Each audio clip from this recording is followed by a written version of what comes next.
சிவராத்திரி தோன்றிய கதை தெரியுமா? மகிமை மிக்க இந்த மகா சிவராத்திரி தோன்றியது திருவண்ணாமலை தலத்தில்தான் என்பது பலருக்கும் தெரியாத ரகசியமாக உள்ளது. இந்த நாளில்தான் கோடி சூரிய பிரகாசத்துடன் சிவபெருமான் லிங்க வடிவில் திருவண்ணாமலையில் தோன்றினார் என்று புராணங்களில் குறிப்பிடப்பட்டுள்ளது.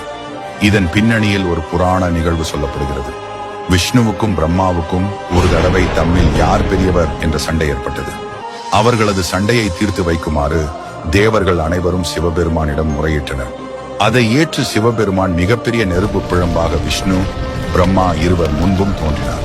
அந்த நெருப்பு பிழம்பு மண்ணுக்கும் விண்ணுக்கும் பரவி மிக பிரமாண்டமாக காட்சியளித்தது.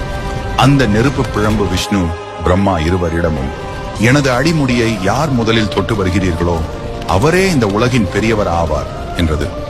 உடனே விஷ்ணு வராக பன்றி உருவம் எடுத்து அந்த நெருப்பு பிழம்பின் அடியை காண்பதற்காக பூமியை துளைத்து சென்றார்.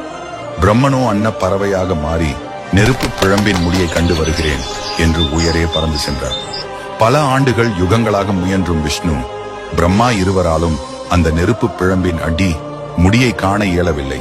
இது ஈசனின் செயலாகத்தான் இருக்கும் என்பதை உணர்ந்த விஷ்ணு தனது முயற்சியை கைவிட்டு திரும்பி வந்தார்.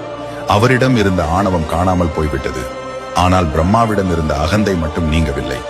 உயர பறக்க முடியாமல் சோர்வடைந்து திரும்பிக் கொண்டிருந்த பிரம்மா ஒரு தாழம்பூவை பார்த்தார். அந்த தாழம்பூ ஈசனின் முடியிலிருந்து விழுந்து பல 100 யுகங்களாக கீழே வந்து கொண்டிருப்பதை அறிந்தார்.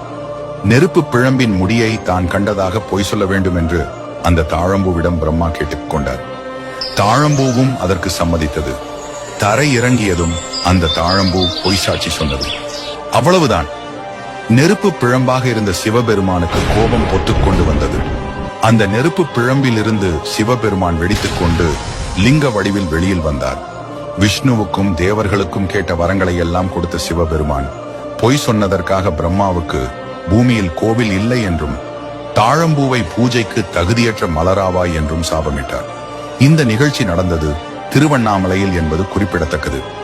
இந்த அக்னியில் இருந்து வெளியில் வந்த சிவபெருமான் லிங்கோத்பவர் வடிவில் காட்சி கொடுத்தார். இதனால் திருவண்ணாமலையில் தான் முதலில் லிங்க வழிபாடு தோன்றியது என்பது உறுதியாகிறது. மாசி மாத சிவராத்திரி அன்று இந்த நிகழ்வு நடந்ததால் அது மகா சிவராத்திரி என்று சிறப்பித்து கூறப்படுகிறது.